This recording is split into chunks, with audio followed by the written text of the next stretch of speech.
Frost has a way of rehearsing crowds before they arrive, dusting the flagstones like flour and sketching footprints where lines will stand. The square wakes as ovens breathe. A ribbon of steam heads up from the bakehouse vent, thin enough to sound stingy. You bring horn to the shutters and set a warm coin of light where prices will refuse to hide. You can smell yesterday's ash and this morning's hope, both in short supply. Women anchor the front of the queue with baskets and elbows. Apprentices compare blisters. 3 guilds pretend they have errands that require them to watch. The baker's boy slips the bolt. The door yawns like a tired mouth. A size hangs on a nail, mouth height, waiting to earn your throat. Subscribe and tap the bell now. New corridors land here daily. And in the comments, tell me the 3 things you'd carry to a winter bread queue if rent and appetite were already arguing. Horn cap, ribbon, tally chalk, vinegar rag, a spoon, a 7-word sermon. I'll pin the sharpest kits and fold them into part 2 when we nail a bakehouse ledger to the beam, where laziness must bruise itself to leave. This channel survives on short rules you can actually touch, so write yours below and steal someone else's. The rate board is where winter decides whether to riot or account. You tap the beam with your beetle until the nail bites. Horn floods the parchment. The words stop pretending to be polite. Loaves posted, weights shown, tally on beam, scoops rinsed, ovens tiled, queues read, no sermons longer than soup. The baker mouths a welcome and points to sacks near the door as if proximity were proof of charity. A journeyman sets a test loaf on the plate. A brass weight leans like a conspiracy. You roll the weight on the board until leather admits it helped. The baker clears his throat, the second oldest dishonest unit in town. You point to weights shown. He reads. The room improves even before heat does. Shortage isn't a single day. It's a festival of repairs that didn't happen, and boats that froze with arguments in their bellies. Last week, the barge with rye hit ice in the bend. The miller's stones fell silent. The brewer bought the only good barley because beer carries votes faster than bread. The steward's man paid for a wagon of flour and smiles and took it by night to a hedge shed with a padlock shaped like velvet. You watch the customs clerk post tolls in small script where wind could unteach them. You watched a baker who likes to sing measure sacks by posture. And you watched women count days on aprons by tearing clean corner squares so they wouldn't forget when promises started. Queues have customs that make magistrates blush. The nearest church bell rings when the first woman wraps a scarf like a decision. The last boy in line bangs a spoon on a post in the measure of lids. If you arrived with a token from the parish, you hold it at your throat. If your street trusted you last week, your neighbors lean enough to keep you from becoming a stranger. The baker tries a new rule. Soldiers first, then guilds, then everyone else. And the queue reminds him that bread belongs to houses rather than hats. You carry the beam, counsel to the lintel and nail queues, read where wrists will learn to listen. The boy keeps banging. Your beetle keeps time. You read bread like surveyors read ditches. A quartern loaf is a promise of weight, not a pose of shape. Winter tries to purchase you with height. You lift the loaf, seek the center. Tap the heel for hollow lies. Weights on, dish settled, horn exposing grease where the scoop forgot to rinse. Vinegar on cloth, scoop rinsed. A second loaf settles like a truth.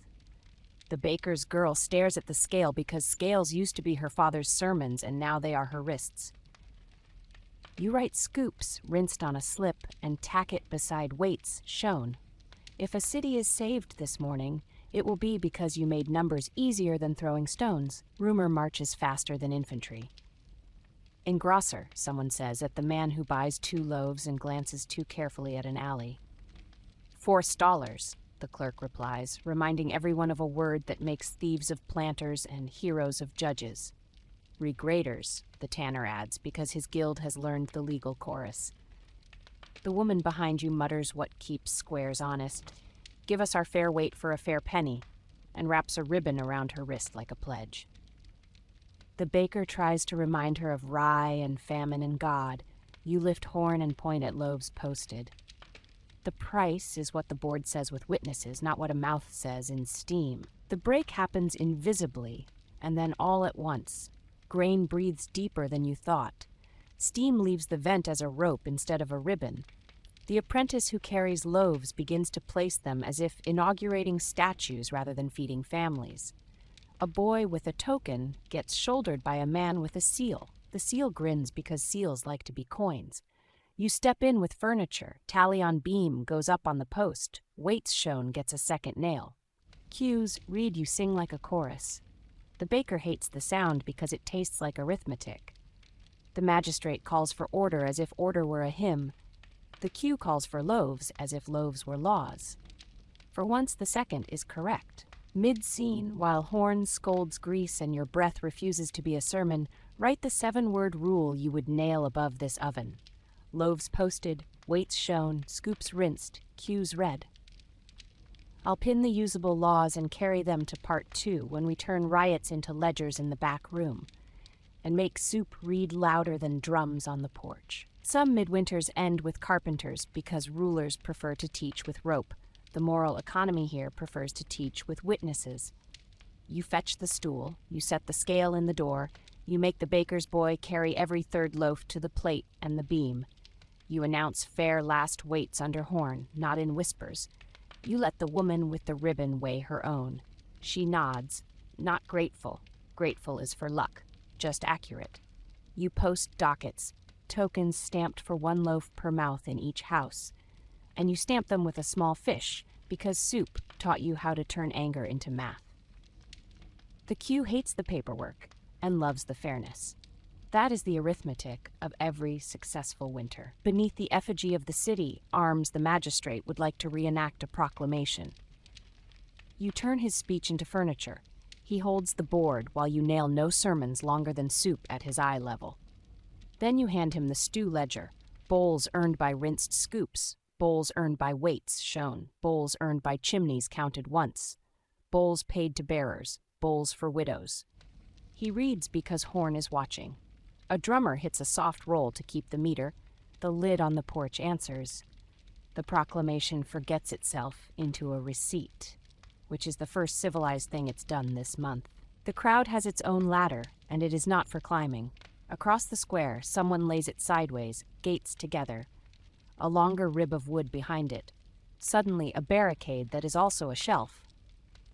You walk loaves along it like a sentence, 1 per token, 2 per house whose children stood in the frost the longest. None for men with seals until they produce a token or a wife. The watch learns to like this because men who get paid in bowls enjoy afternoons where rope naps. The baker's girl runs the scoop because her hands have become credible faster than her father's mouth. The ladder becomes a table, then a story, then a rule. Bread riots invent their own cabinet. 4 women take the corners of the square by consent the way villages choose midwives. The one with a decent ledger, the one with a loud voice, the one with a steady arm, the one who remembers everyone's children exactly. They read the token dockets. They read the assize. They thank the oven's heat as if it were a mule. They scold seals. They bang ladles when someone drips sermon. You nail a slip under horn beside the price card. Cues read by women, and the magistrate is wise enough to pretend it was always policy. That saves him once later when Winter asks again. A riot is not an orgy of theft. It is a petition written in hands. You make it legible by moving habit from the lap to the beam. The custom house posts toll under horn, the miller posts grind weights, the steward posts bar-raised clauses, the guild posts looms counted once, the baker posts weights shown, the stew porch posts bowls. The square reads better than it cheers. Drums, sensing the new fashion, accompany ledgers. Even the rope pretends to be furniture. At dusk, you smell the river thaw, and Winter thinking things over. You carry horn around the corner to where a flower cart waited all day to become a rumor. You make it become bread instead by weighing sacks under beam with witnesses rather than lamentations later. The clerk stamps extra tokens for the street whose chimney counts were corrected. The beetle bangs gently because the beetle learned this measure from lids, not drums. The square exhales. It decides to remember arithmetic and forget choreography. When the last loaves leave the ovens, you turn to soup because soup forgives without lying. The stew mistress reads the ledger. The bell captain keeps time. The magistrate holds the board. Velvet pretends he never liked speeches. You tack forgiven in soup beside the price, because tonight 2 households that were brave in line must not be punished at rent. You tack lenders, thanked for the bakers who extended flour on the faith of witnesses. You tack lids tapped for the boys who kept the measure. Winter likes to teach with rope. You teach back with bowls. You remember other squares where Midwinter decided to right itself, and the carpenters won. Bristol and Rouen again, London and York, and the market under any town name, where bread learned to be politics, rope found throats, and sermons found adjectives. You have seen what those lessons buy. A quieter spring with more widows. You have also seen what bowls buy. Fewer afternoons with gallows, more mornings with receipts. Your job isn't to be right, it's to be useful. Write your 7-word rule in the comments now. What you'd paint above any oven, loaves posted, weights shown, scoops rinsed, cues read. Keep it short enough to bruise laziness and flatter wrists. Then say continue if you want to walk part 2 into the bakehouse ledger, the back room where sacks pretend to be weather, and the river where barges tell the truth about famine. Turning riot into audit so rope learns to yawn and soup keeps the square. I'll bring horn, chalk, beetle, vinegar, ribbon for tongues, and the habit you came here to practice. Turning awe and anger into furniture your city can lean on when bread is not a metaphor. The door behind the counter is where paper thinks it can outwit hunger, so you take horn through it first. The bakehouse ledger lives on a stool like a bashful witness. Sacks with honest mouths sit where anyone can see them, and sacks with clever mouths huddle by the scuttle where steam makes weight behave like rumor. You lay your beetle on the trestle, not as threat as punctuation, then nail counsel at mouth height, where laziness and panic have to bruise themselves to leave. Loaves posted, weights shown, scoops rinsed, tally on beam, sacks opened under horn, witnesses welcome, no sermons longer than soup. The baker tries a smile the oven's heat didn't earn. You open the book and it crackles with excuses, advanced, retained, made good when boats thaw. You write pledged beside promises with dates, paid beside wheat that actually happened, forgiven in soup where last week's bowls stood in for coins. Horn finds the place where grease tried to be ink, vinegar and a cloth cure the handwriting. Subscribe and tap the bell now. New corridors land here daily. And in the comments, write the 7-word rule you would nail above this ledger. Sacks opened under horn, tally on beam. I'll pin the toughest lines and carry them into the mill yard when we follow flour upstream in part 3. Your short rules become furniture. Other towns can steal. Go plant one. The baker's girl, who has more arithmetic in her wrists than the guild keeps in its minutes, fetches the counterweight and sets a test loaf on the plate. You roll the brass until leather admits it helped, rinse the scoop under vinegar while the horn finds the lies in the foam, and write scoops rinsed where customers can smudge it with flour. Dockets hang on a nail. Tokens stamped for 1 loaf per mouth. Every 3rd token bears a fish to remind Velvet that soup financed this morning as much as wheat did. Women at the door read the board as if it were a psalter. The boy with the spoon keeps time. The magistrate learns to hold the ledger for the mistress, the way he held his hat yesterday and feels the same useful smallness. Sacks talk. Honest sacks grunt when you lift them and lie still when you set them down. Clever sacks whisper when you touch the mouth and giggle when you pull the tie. Horn coins the cloth. Your fingers test the throat. Vinegar wipes the lip. Witnesses step forward. You cut a ligature and find the old trick. Fine flour on top, heartsick sweepings beneath. The baker's face flushes because he hates being found out, and more because he hates learning. He left himself findable. Open under horn, you say, and tack sacks opened on the beam. He nods, ambitious now for virtue because it looks tidy in public. You mark a ribbon with the date and wrap the mouths that passed. Women chalk witness beside their names. The ledger grows a spine. Up the lane, the miller plays his part in the winter's rumor. Water stopped, stones sulked, toll rose because the king. Sacks light because the river. Truth bent because the road. You bring horn into his counting loft and hang counsel where he stores words. Mill toll posted, weights shown, stones cleaned weekly, sacks sealed under horn. He puts his good weight on the scale and reaches for the poor one. You roll both on the board until his wrist admits the difference. Stone cut shallow, he tries, and you answer by pointing at the basin where grit says otherwise. Soup for bearers, he offers, and you answer, and stone rails under horn. The river will stay frozen another week. The city will be less frozen today because a miller hung his habits where his neighbors can memorize them. The men who make midwinter uglier call themselves merchants. Everyone else calls them engrosser and forestaller, depending on who learned which statute by rote. You visit the warehouse where they like to pretend scarcity is a craft. The door's bar wears velvet. The inventory wears adjectives. Horn warms the threshold. Vinegar inspects the mouth. Witnesses collect themselves like geese. You tack rates posted, sacks opened under horn. Witnessed sales only at mouth height and hand the ribbon to a woman who remembers everyone's children better than any clerk does. She ties it round a stack of rye that had quietly planned to become stories. The ribbon and the horn make it become bread. The engrosser tries friendship. You sell him a slip for the porch that reads "Forgiven in Soup," and discover he likes himself better as a neighbor than as a plot twist. Mid-scene, while Horn scolds paper and vinegar persuades cloth, write the 7-word river rule you'd nail at the quay. Toll posted, sacks opened, wives watching, soup read. Your comments are our portable beams. I'll pin the workable ones and nail them under the arch in part 3, where barges tell the truth. Winter tried to swallow. The quay writes its diary in rope. Barges nurse the wharf with noses raw from ice. The pontager has a scroll that wants applause. The factor counts in a hand that believes ink outranks witnesses. You put horn on the toll board and learn the rates were designed for summer.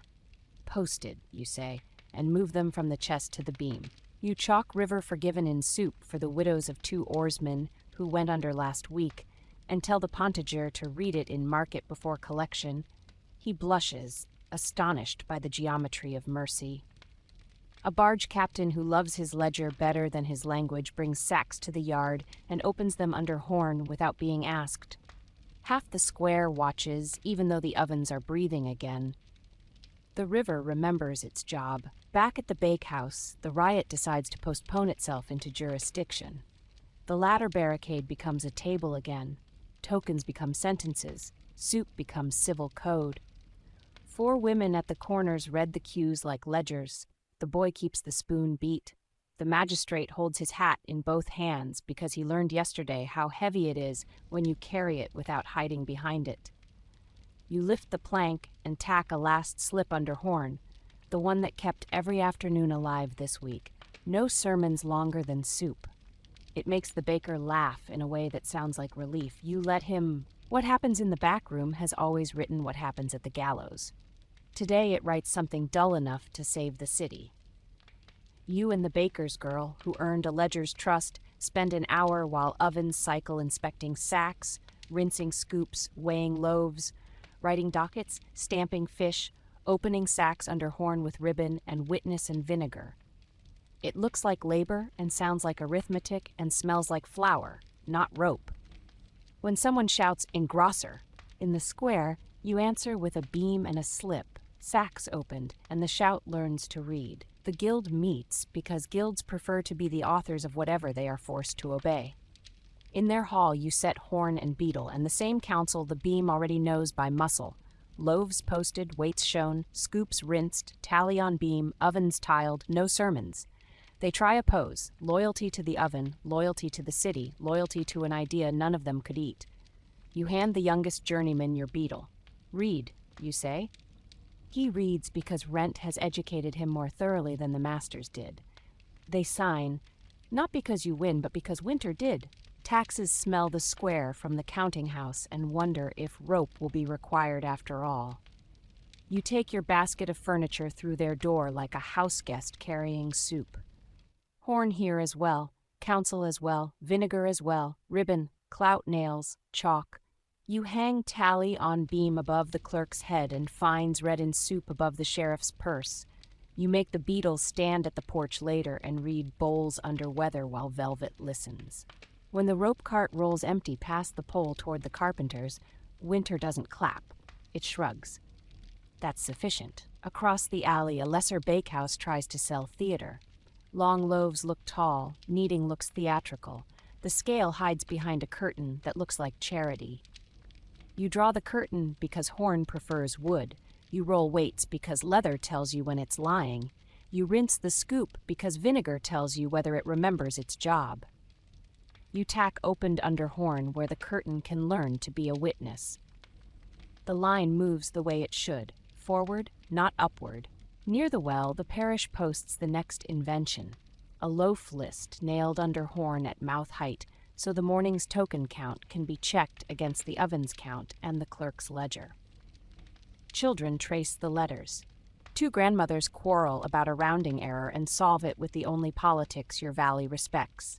Half a bowl now, the balance when boats thaw, and chalk forgiven in soup with a flourish that feels like public art. A man with a seal forgets to show it, and shows his apron instead, and the latter squeaks back into being a bench. The Beatles' daughter has started recording the Midwinter chorus for children who will be the ones to forgive you or hang you in spring. She copies the rules you nailed and the lines you rinsed into a small book, and teaches them to her friends. Loaves posted, weights shown, scoops rinsed, tally on beam, sacks opened, wives watching, no sermons longer than soup.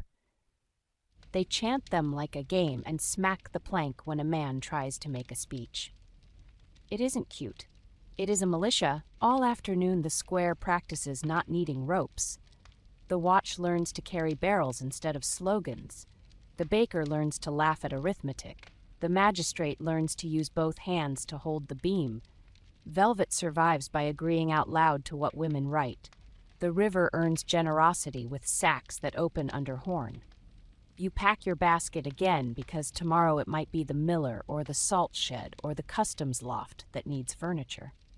Politics in winter is errands done with ceremony reduced to mouth height. Now pay for the next corridor that keeps this city boring enough to live. Subscribe and tap the bell. Part 3 goes upriver to the mill and downriver to the quay. And add your 7-word river rule in the comments so we can nail it under horn before someone decides fog is a contract. Then say continue if you want to see exactly how sacks tell on themselves, why stones don't lie when you rinse scoops, and how soup learned to vote louder than drums. I'll bring horn, beetle, chalk, vinegar, ribbon for tongues, and the habit that makes crowds choose furniture over rope. The river never looks like hunger until you lift horn to its lip and see sacks trying to learn fog's accent. You take the same basket you walk through the square, horn pane wrapped in wool, beetle, chalk, vinegar, ribbon, a strip of felt with clout nails, the ladle, and carry it upriver to the mill because flour writes its diary in water and stone before it becomes an argument in a queue. Frost tightens the bank. Punts creak against posts. A barge with a gaudy painted eye at the bow stares at you as if it knows who taught the square to read. Stones are sulking, the miller says by way of greeting, which is how millers apologize when they didn't grease, sweep, or post. Subscribe and tap the bell before we cut the first sack. New corridors post daily. And in the comments, write the 7-word river rule you would nail at this wharf in your town. Rates posted, sacks opened, wives watching, soup read weekly. I'll pin the rules that survive rain and carry them under the arch in Part 4, where we make the customs loft speak bowls instead of fog. You set horn on the mill's counting bench, so light coins the measures whose honesty grew tired in November. The toll box gives a little sermon when you lift it. 2 measures for the Lord, 1 for the mill, prayer for the rest, and the horn shows why blasphemy wears felt. The mill measure is dressed in a sleeve thicker than the tolls. You roll both across the plank until leather admits it collaborated. The miller tries to summon saints, bad river, poor wind, lazy stones, foreigners on the towpath, a king who forgot to like rye. You hold up vinegar and a rag and say the only psalm this season will listen to. Rinsed. Grain is a truth that prefers witnesses. You invite 2 wives off the towpath, They hang their baskets on their wrists like ledgers and plant themselves where horn makes cloth confess. Sacks opened under horn you nail at mouth height, because fog has been reading too many books about invisibility. The barge captain fidgets with a seal that thinks it is a crown. You cut the ligature in front of him, scoop, rinse, pour, watch. The top of the sack is a hymn, the bottom is a rumor. Vinegar tells quicker than eloquence. The wives' hands write quicker than seals. The miller flushes because he hates being found, and then flushes deeper because he likes what begins to happen. He becomes reliable in front of people he has to see again. Stones sulk when they have not been fed with care. You climb to the loft where the round mouths live. Flour dust makes saints of careless men. You take off your cap because stone keeps old vows, even when men do not. Sweep weekly. You nail to a joist as if sawdust could read. You draw your finger along the runner. Grit answers, and grit sounds like winter failing. The miller, whose father taught him to love clichés about rivers, fetches a broom because the horn refuses to admire his inheritable metaphors. Stones are just citizens, you tell him. Give them good work and they will speak well of you. Down at the toll plank, you catch the oldest trick in the grain book. The mouth of the toll sack is wider than the mouth of the grist sack, and the plank was leaned a finger higher on one end, so the toll eats weight like gossip, while the customer's share makes thin bread for winter. You level it, you post toll posted where men will bruise themselves. You rub vinegar into the plank to break the friendship between oil and arithmetic. The miller shrugs and lets the board have its way. He has learned, after a month of soup reading bowls and weather, that beams outlast throats. The barge captain wants to lecture you about thaw and law. You show him a ribbon. It is a habit from the pass and the bridge, a small custom that turned falls into pulls, and you have learned customs travel better than constitutions. You tie it around the sack you just opened. You tie another around his wrist. Witness, you say, and the wives draw their fish on the beam. A clerk in a velvet cap appears out of fog with a quill that wants to be king. You place horn on the ledger and discover his columns behave better under daylight than they did under steam. He coughs his way into decency and writes posted on the toll sheet with a hand that will feel proud later, but not today. Upstream talk flows downhill faster than water. $4, someone whispers, and the word runs through cattails, under skiffs, along the quay to the bakehouse into the square.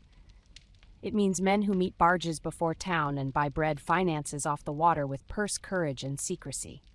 You answer with furniture. At the bend where fog hides deals, you nail counsel to a cottonwood. No sacks opened off the beam. Rates read in market before collection. Fines forgiven in soup. Men who practiced fog sigh. Women who learned beams grin. The river learns how to keep its promises after all. The pontage booth has improved since you last banged its lintel. Improvement is bored and persists. Rates live under horn. Chalk smudges where market rain licked it. A wife has added her own sloppy witness by the rope. A fish and a little number only she can read now because chalk is a jealous diary. The pontager used to share jokes with velvet. He now shares vinegar with barge hands. He rinses the scoop without anyone asking, which is what competent men do when they are tired of collisions. Soup, read weekly, you post because the square will be kinder next Friday if it has eaten on Wednesday. You carry the kit back downriver just enough to test how thaws lie. A cart track blunders into the mud where ice broke. A barge with no ribbon and too good a seal tries to make a problem out of fog. Two boys argue over who counted more pebbles in a crate because they want the square to believe they already shaved the rope in half. You give the seal to the wives. You give the ribbon to the boy whose numbers sounded like bread. You place horn on the plank and make fog speak wait. It makes a quieter noise than it planned and becomes easy to forgive in soup. Bread riots do not actually prefer squares. They prefer back rooms, and your horn keeps following them there because a square without furniture is always a gallows clearing its throat. The baker's ledger takes to its nail the way a man takes to a vow that fits. Reluctantly, then happily, he has begun to invent little checks of his own. Sacks tied with ribbon, he writes at the bottom of the page, and you do not scold him for stealing your habit. Scales move to the door in mornings, he writes, and you laugh into your vinegar because imitation is better than law. Downriver, the customs loft tries to impress you by displaying 2 rows of weights and a shelf of tidy ledgers and a staff that gleams because it was never used on anything heavier than fog. You move the horn to the ledger, and the ledger decides to stop posing. The clerk, who only yesterday was a hat with a face under it, says, "We will post rates where Soup will see them." You let him have the line. You go nail it. Mid-scene, while Fog pretends commerce is mysterious and your vinegar decides to disagree, give me the 7-word mill rule you'd hang on the stair. Stones swept weekly, sacks opened under horn. I'll pin the ones with sawdust in their elbows and plant them in Part 4's customs loft where Fog still thinks it can read. The miller insists that his toll is a sacrament. You insist it's a scoop. The wives insist it's a bowl. The square insists it's a rhythm. By the time you finish rinsing, measuring, posting, tying, chalking, the rhythm has returned, and the sickest sound in winter, men inventing choreography with stones, goes away for a day. The miller answers to horn before he answers to velvet. This is the best theology your town will manage this week. The road to the quay, newly salted with thrift, teaches the square how to forget about rope without being naive. The watch learns to hold ladders sideways as movable tables where tokens can be counted. The magistrate learns to hold the beetled beam with both hands, while the stew mistress reads bowls. Velvet learns to hold umbrellas instead of speeches. Barge captains learn to hold ribbon, so women will chalk fish where witnesses mean more than seals. The bell captain keeps time with a lid because she no longer needs to argue with drums. Hungry men who thought they preferred noise discover they prefer posted rates because posted rates taste like control. The baker discovers he prefers rinsed scoops because rinsed scoops taste like courage instead of apology. The miller prefers swept stones because swept stones taste like awe with fewer verbs. The customs clerk prefers soup because soup tastes like his city learning to like him. You prefer horn because horn makes fog into furniture. A last barge arrives, too late for drama and too early for peace. The sacks are honest under horn. The wives take chalk like a sacrament. The pontager reads rates without flinching. A woman with a ribbon on her wrist who has been standing behind every sentence in this part steps forward and says, "Put your weight on the board here." The captain does. The board answers. The square loosens its jaw. The oven breathes properly. The queue slumps into a parish again instead of a polity. Winter corrects and moves on without indulging rope. Soup will do the closing because Soup began the civics. The stew mistress reads bowls at the porch. The magistrate holds the board for her and is rewarded by learning to look like a citizen. The pontager listens without flocks of words. The baker's girl smiles and checks the scale by habit. The beetle taps the beam gently because today didn't need it hard. You pack the basket again, horn, plank, beetle, chalk, vinegar, ribbon, clout nails, ladle, and turn toward the customs loft, where Fog has been practicing its handwriting. Now pay for the next wall. We'll nail truth too. Subscribe and tap the bell. New corridors land here daily. And in the comments, post your 7-word rule for the mill or quay so we can carry it under horn into Part 4.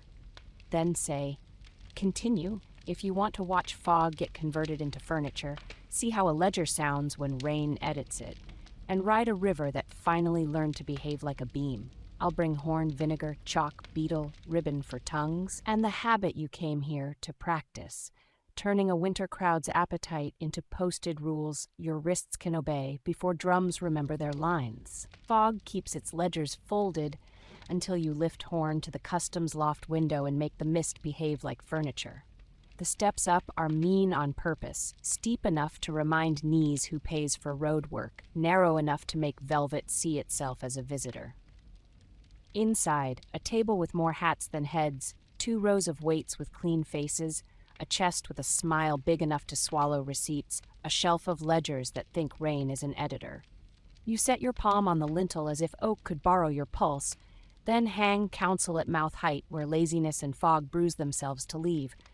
Rates posted, sacks opened under horn, wives watching, toll read in market before collection, tally on beam, no sermons longer than soup. The clerk reaches for a speech. Horn coins the room into math. Subscribe and tap the bell before we cut the first cord. New corridors post daily. And in the comments, write the 7-word loft rule you'd nail here in your town. Rates posted, sacks opened, wives watching, soup rid weekly.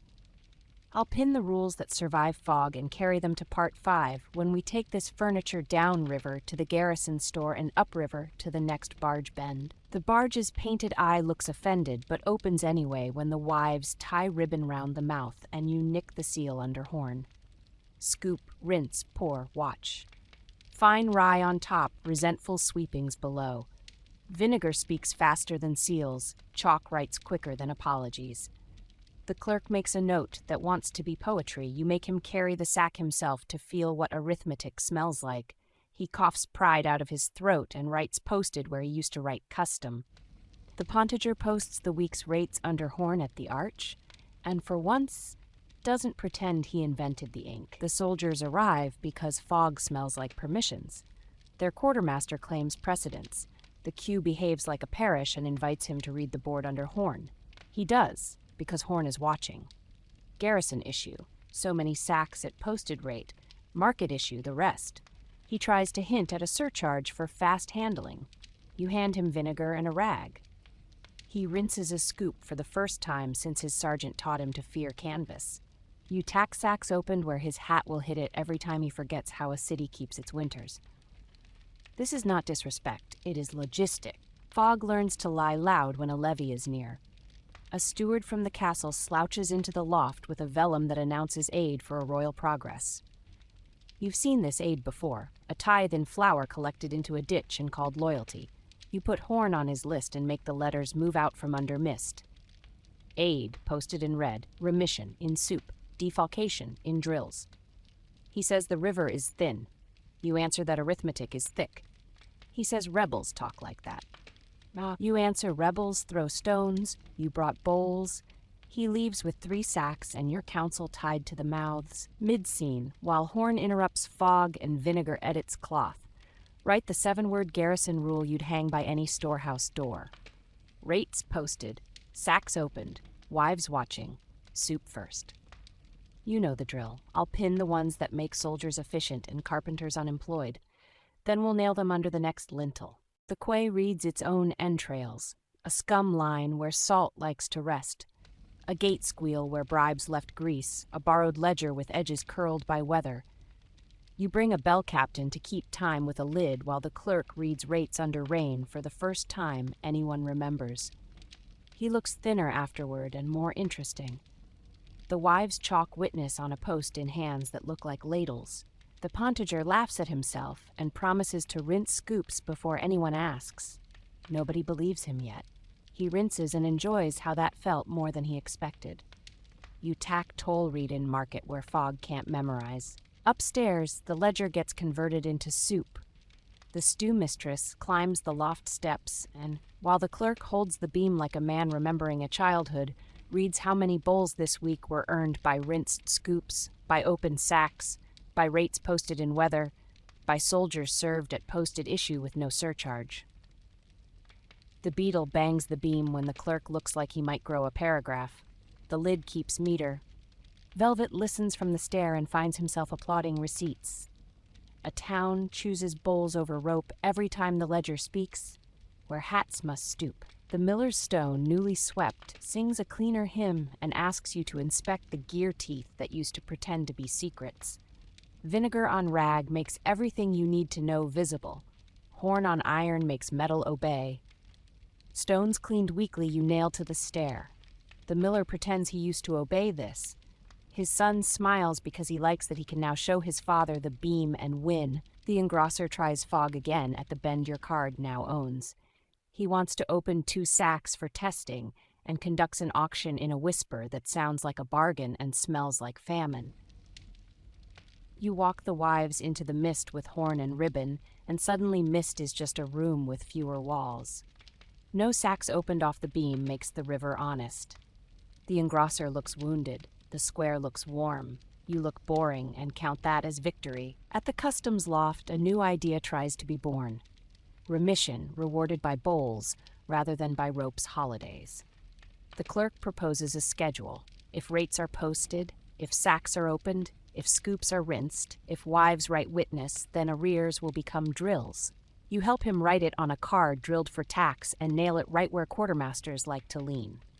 The garrison's sergeant reads it the following morning and decides discipline is cheaper when arithmetic does the yelling. Downriver, a church warehouse thinks natural law applies to its bins. You lift horn and discover grace, like fog, benefits from furniture.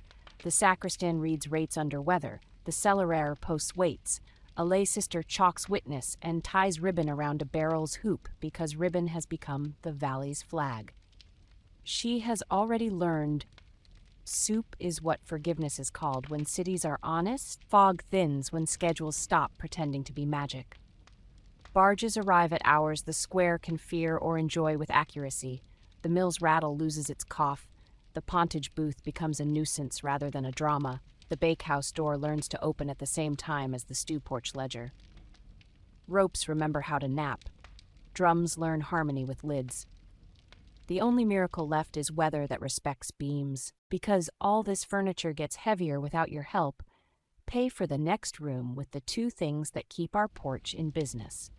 Subscribe and tap the bell, new corridors post daily, and drop your 7-word loft rule in the comments so we can nail it under horn where fog like to live. Then say continue if you want to walk part 5 into the garrison's store, the castle's tithe stacks, and an alehouse that thinks rhyme can buy flour, showing exactly why midwinter riots got postponed into remissions and how rope learned to be bored. I'll bring horn, vinegar, chalk, beetle, ribbon for tongues, and the habit that settled the square, turning fog into furniture and appetite into posted rules your wrists can obey. The garrison store likes to pretend flour is a military secret, so you take horn through its door and pour a warm coin of light exactly where oaths sit. Shelves march in ranks, barrels stand drilled. A clerk in red tabs wears a quill behind his ear like a feather that learned posture.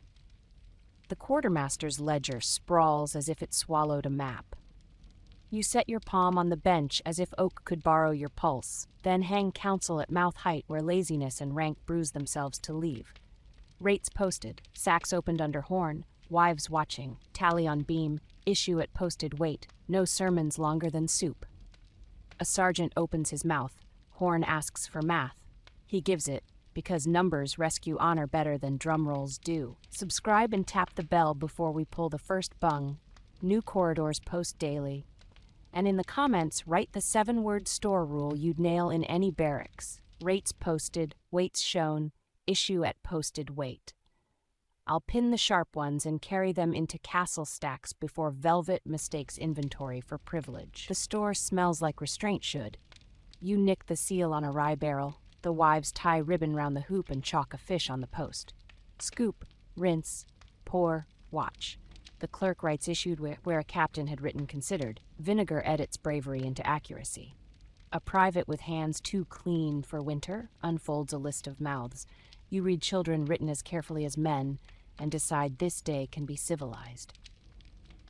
The issue board under horn learns to speak aloud.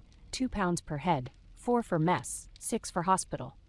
The captain asks whether hospital means strangers. You say hospital means us when the river is late. He salutes the board because boards outlast captains. Down the corridor, the castle tithe stacks try to look like obedience. Oats in tidy ranks, wheat in clever pyramids. A row of barley pretending to be piety. The cellarer's bundle of keys clinks like an alibi. You put horn on the posts and the bundles turn into sacks. Weights shown goes up at mouth height, sacks opened, under horn follows it. Tally on beam pins, the cellarer's lyric hand to a nail.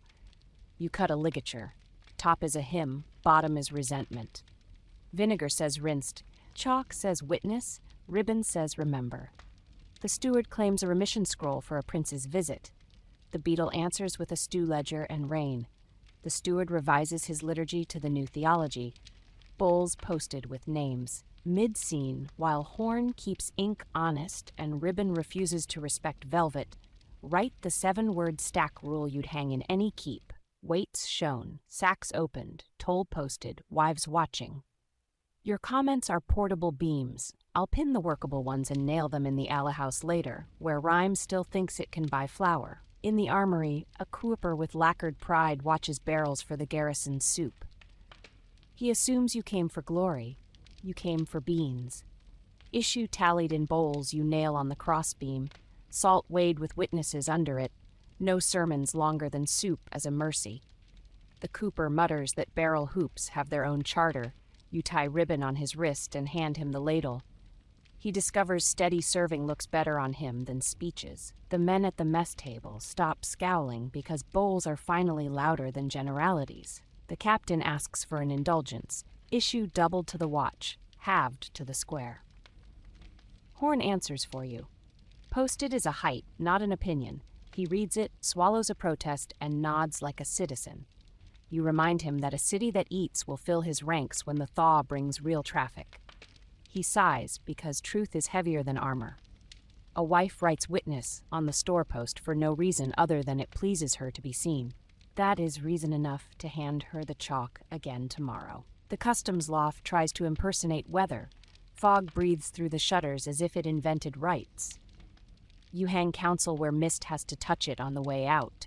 Toll posted, sacks opened, wives watching, tally on beam, rates read in market before collection. The clerk who yesterday learned to hold soup now learns to hold a drum. He calls rates down the stair, while the bell captain keeps time with a lid.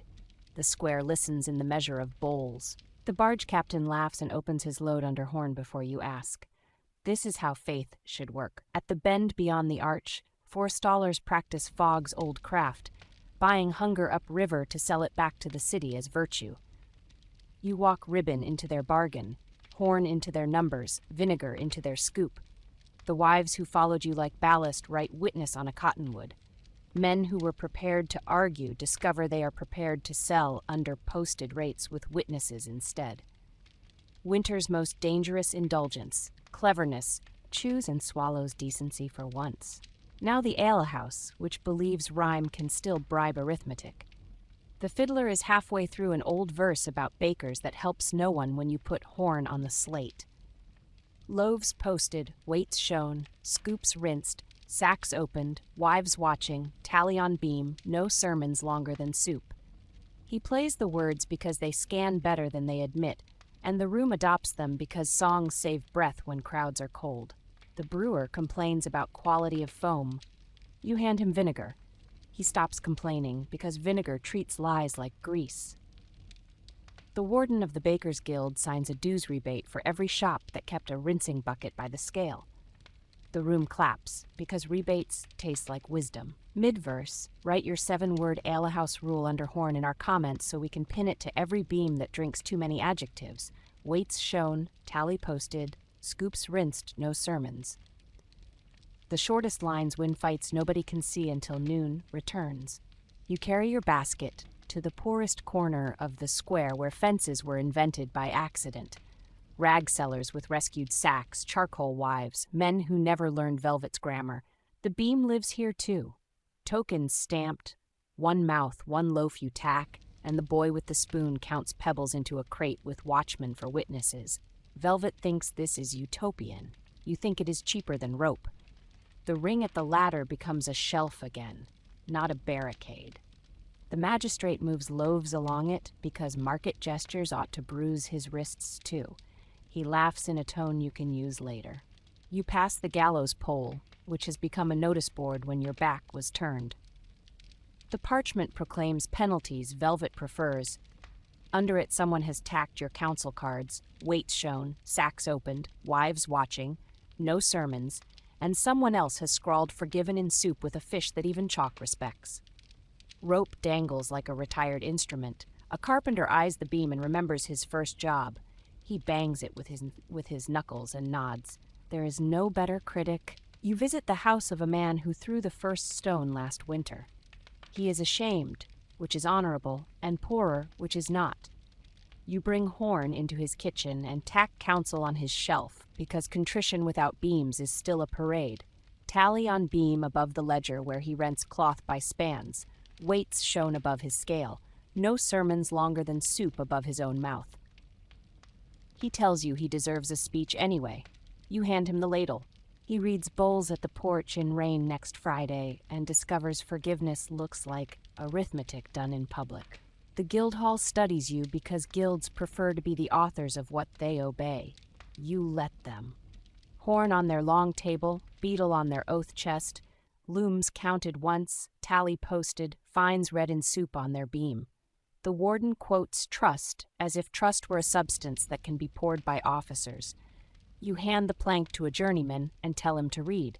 He does because Rent educated him more thoroughly than masters. The warden signs where the boy's finger sits. That is how you change ceilings. Sachs will keep trying to tell Fogg's story. You keep opening them under Horn with ribbon and witnesses and vinegar, whether in a garrison store, a castle stack, a quay loft, a bakehouse closet, an alley between ladders. You don't need permission, you carry a kit. Horn turns lies into furniture. Beetle turns speeches into rhythm. Chalk turns privacy into arithmetic. Ribbon turns secrecy into memory. Vinegar turns grease into clarity. Clout nails turn resolve into souls. The ladle turns rage into receipts. People copy kits faster than sermons. That is why your work persists. By evening, the river sounds tired enough to believe bedtime might exist. You still have 2 errands.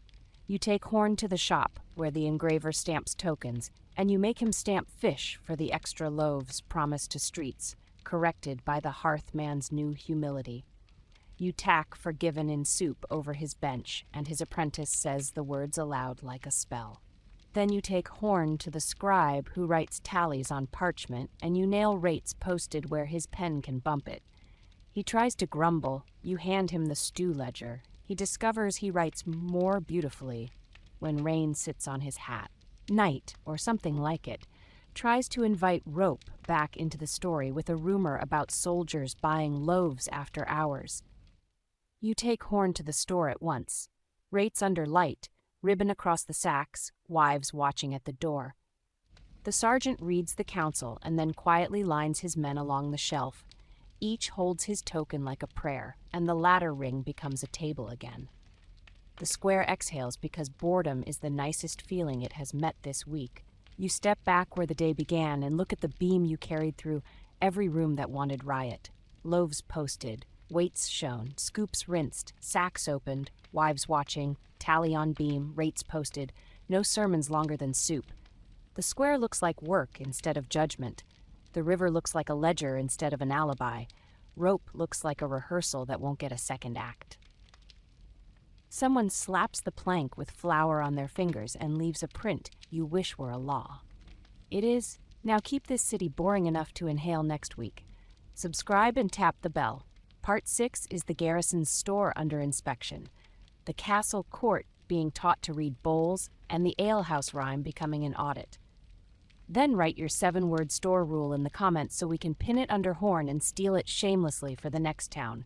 Rates posted, sacks opened, wives watching, soup first.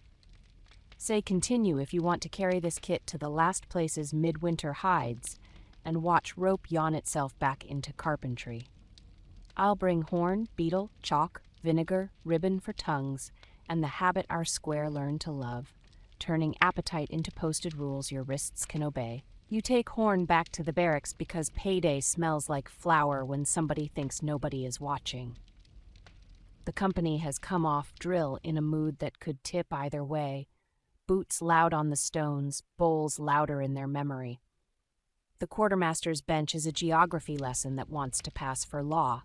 Barrels aligned like regiments, a ledger pretending to be scripture, a chalk line that stops a handspan short of honesty. You set your palm on the table as if oak could borrow your pulse, hang counsel where rank must bruise itself to leave. Rates posted, sacks opened under Horn, issue at posted weight, wives watching, tally on beam, no sermons longer than soup, and let the warm coin of light land on the scoop.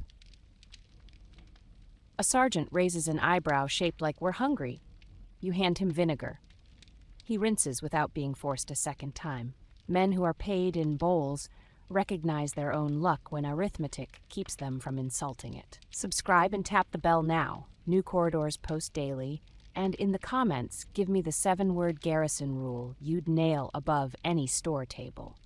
Rates posted, issue at posted weight, wives watching. I'll pin the sharp ones and plant them at the next bench before Velvet discovers adjectives again. The captain tries to defend a surcharge for guarding the square, and the square, which can hear through walls now, laughs. You point at posted issue and remind him guards eat more happily when cues read themselves, not when seals do. He looks at the beam, looks at his men, looks at the stew ledger you slide under horn, and decides to enjoy being seen reading instead of being heard promising. He calls the rate aloud. The bell captain outside keeps time with the lid. The wives chalk witness on the post. The weight behaves in front of their hands like a recruit in front of a drill cane.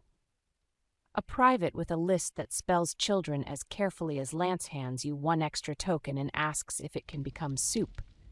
You stamp a fish on it and tack forgiven in soup at the door. The company approves quietly, which is the only applause cities can survive in January. Castle Court aims for spectacle and ends up measuring itself.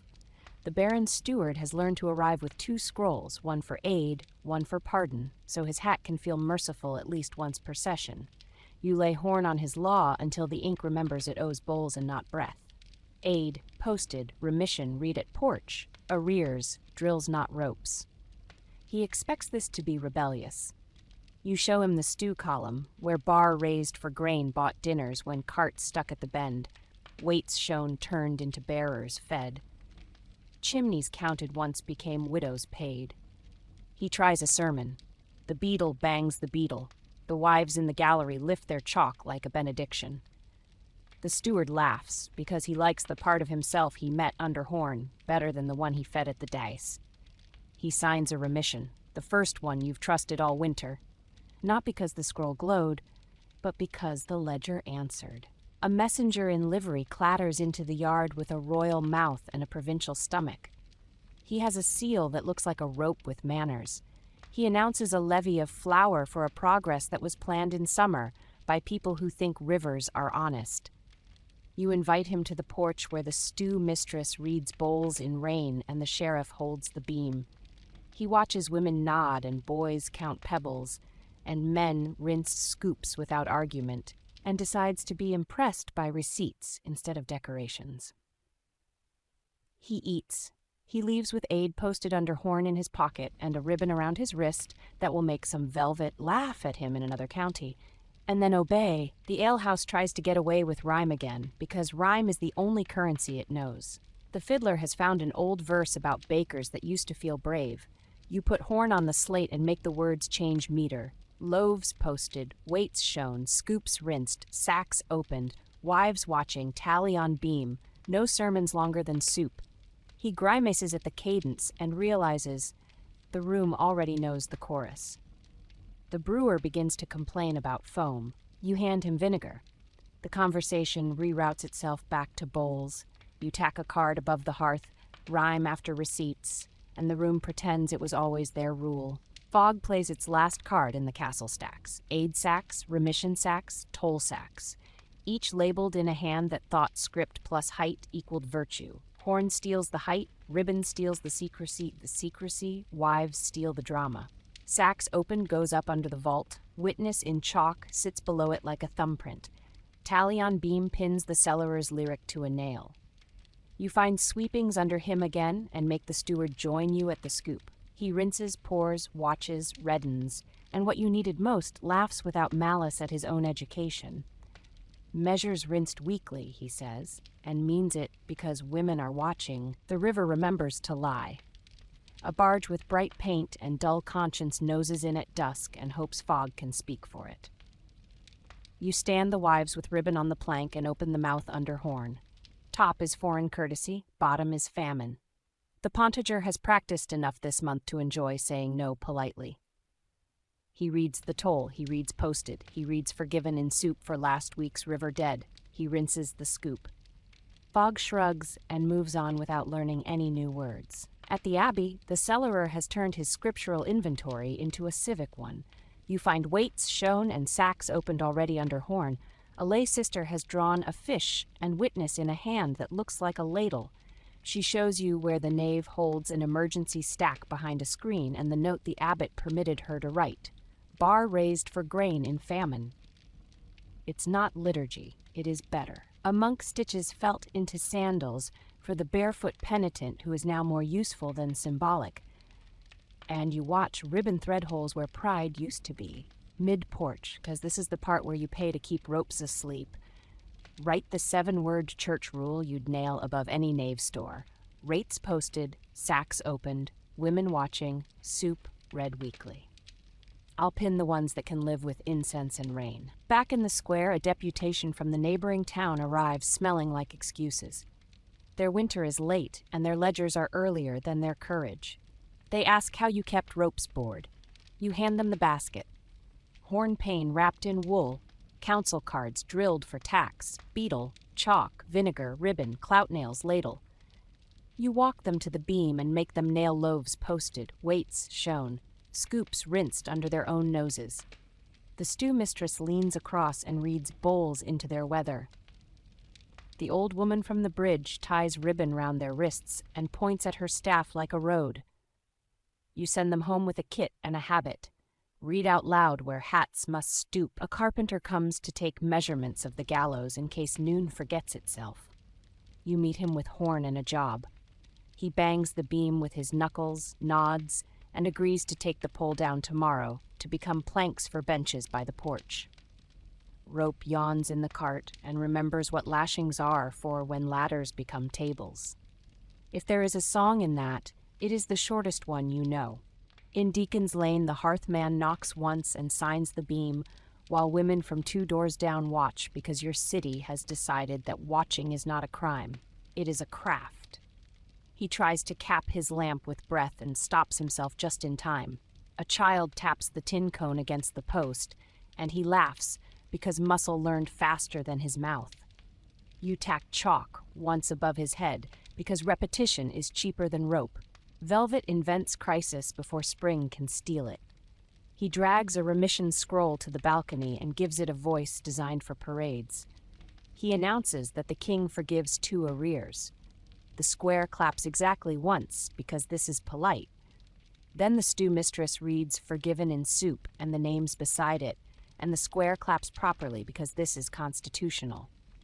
Velvet discovers he prefers policies that do not frighten carpenters. He becomes boring on purpose. This is progress? The Guildhall decides to learn public spirit by copying what women invented in a queue. They hang a slate under horn with 3 useful sentences. Tally posted, looms counted once, fines read in soup.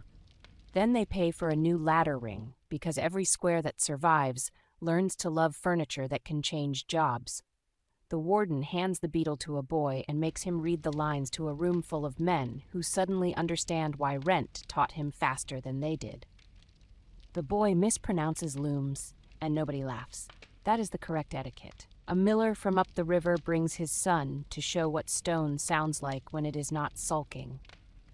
He lets the boy sweep while a woman chalks stones cleaned weekly on the stair. He lets the boy tie ribbon around a sack mouth while a wife writes witness beside his name because she wants him to remember this kindness later when he is tempted to believe fog over beams. The boy takes pebbles from the beetle's crate and counts them into his own arch, while a drummer somewhere learns to take orders from lids. A song arrives from a tavern in the next parish that would like to be radical and is really late. It celebrates stones and rope and cups that break on poles. The fiddler gets halfway through, and the room itself corrects him with the chorus. Your winter wrote, weights shown, tally posted, sacks opened, wives watching, scoops rinsed, no sermons longer than soup. Nobody arrests him, nobody pays for his supper, either.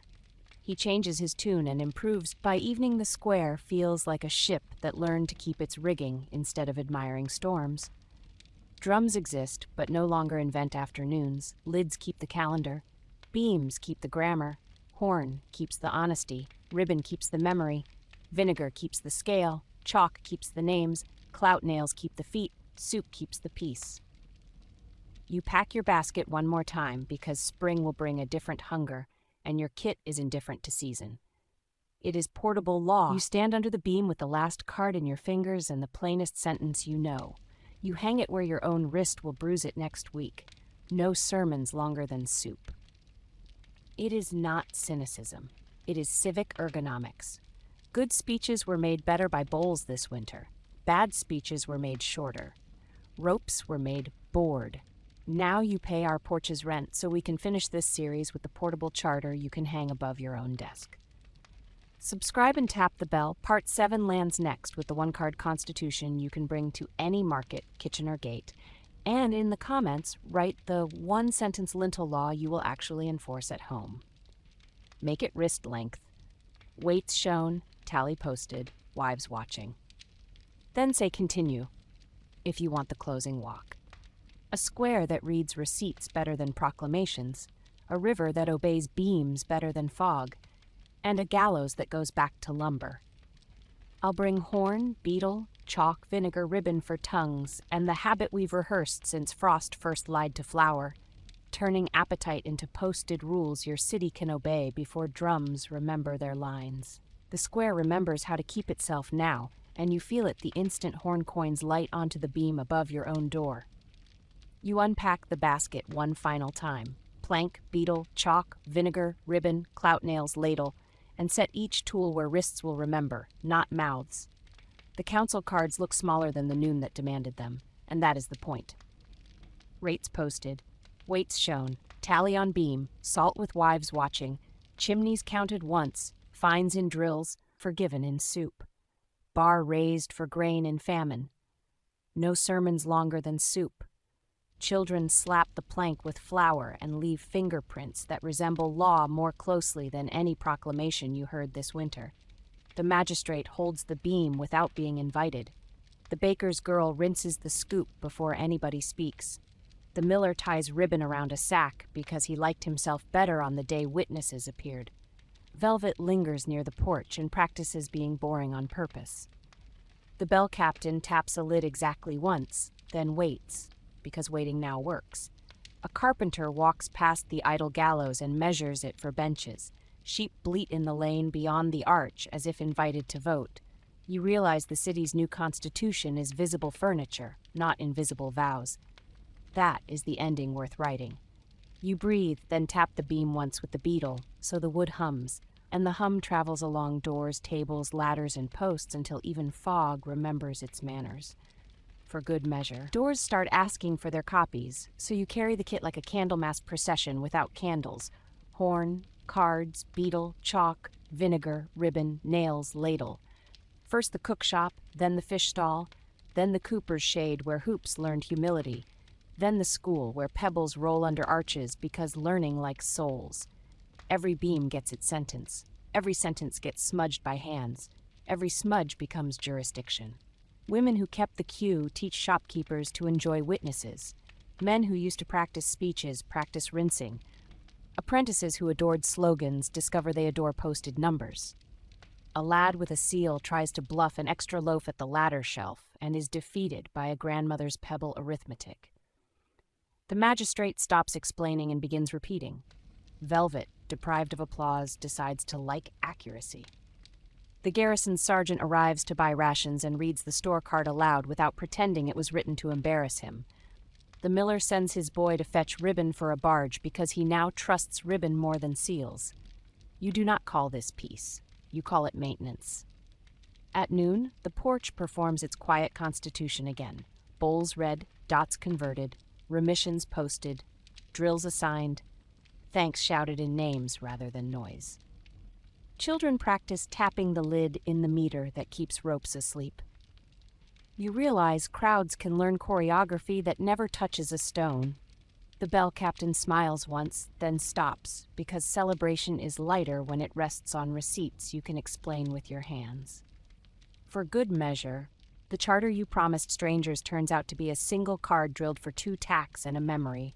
You read it aloud on the porch so wood can echo it back into mouths. Rates posted, weights shown, tally on beam, sacks opened under horn, wives watching, chimneys counted once, fines in drills, forgiven in soup, bar raised for grain in famine, no sermons longer than soup. You hold it up next to a loaf and a scoop and a ribboned sack so nobody mistakes nouns for wishes.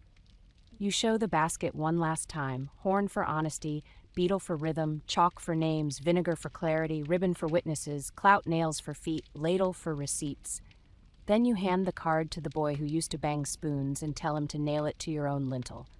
He does, because children love making future furniture for adults. The city does not clap. It resumes work like a ship that learned rigging. Velvet reads it under horn and discovers he sounds less foolish when syllables have beams to lean on. The sheriff reads it and wonders why the cart felt lighter today. The miller reads it and decides to sweep before confessing. The river reads it by drifting slower at the bend. The old woman at the bridge reads it and pockets 3 new stories as toll. Viewers read it, steal phrasing, then hammer versions at home, turning this town into rehearsal rather than miracle for other hungry squares. Winter loosens its jaw reluctantly, and the city tests what it built by living inside it. The river brings rye without drama. The mill sweeps on schedule.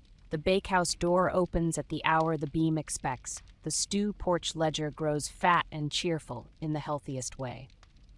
You find yourself idle enough to notice the carpenter turning the gallows beam into benches, and you carry horn over just to be petty about symmetry. He laughs and holds the wood while you nail your card beneath the shelter eave. No sermons longer than soup. People will sit here to eat, to post receipts, to teach children that posted rules are how you remember to be brave before any drum remembers its lines. The bell captain taps the lid in the clean meter and the rope, now lashings, approves. The old woman at the bridge checks the water line and pockets a new story. The afternoon, when rope got rehired by carpenters and furniture learned to speak. She tells it to the steward who once believed scrolls were weather, and he admits benches feel like policy. She tells it to a baker's widow who smiles because benches fit token counting better than barricades. She tells it to a boy at the beam who copies the lines into chalk and decides the smell of vinegar is the smell of adulthood. You write none of this down as law. You leave horn where it belongs and trust wrists to remember before banners interfere. The baker's girl grows into a woman whose wrists remain faster than speeches. She rinses a scoop automatically when she hears a drum. This will confuse visiting poets for years. The miller's boy becomes a man who sweeps because it is Thursday. This will save marriages.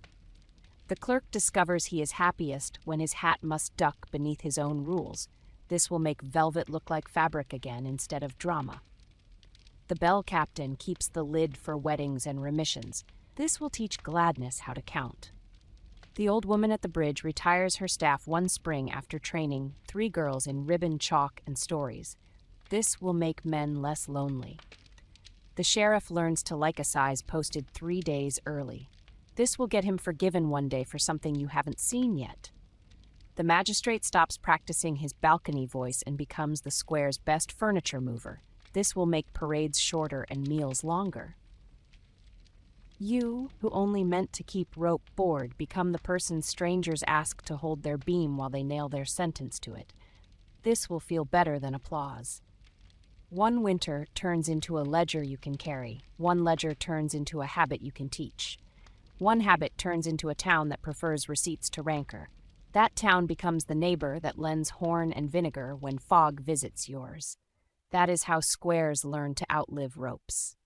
Portable, repeatable, boring, generous, smudged, true, sufficient for winter. You take the charter to the last outpost in town that still believes weather is an argument, the locksmith's bench where keys and seals pretend to be choices. He squints at horn like a rival craftsman, then leans in and reads the card aloud, tasting the brevity. He hangs it above his files because even locks need supervision. You buy 2 hasps for the stew porch ledger and watch him stamp a small fish in the corner where pebbles are counted. He asks what happens in places without bridges or bells. You tell him horn can be a candle with a disciplined rim, a beam can be a broom handle, A witness can be any pair of hands that returns tomorrow. He nods and says, "That I can sell." The apprentice draws the rules in charcoal on the alley wall because walls are the city's second-best beams.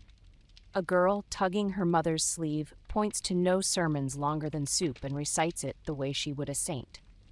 The mother laughs, then looks relieved, then says thank you without needing to mention compulsion.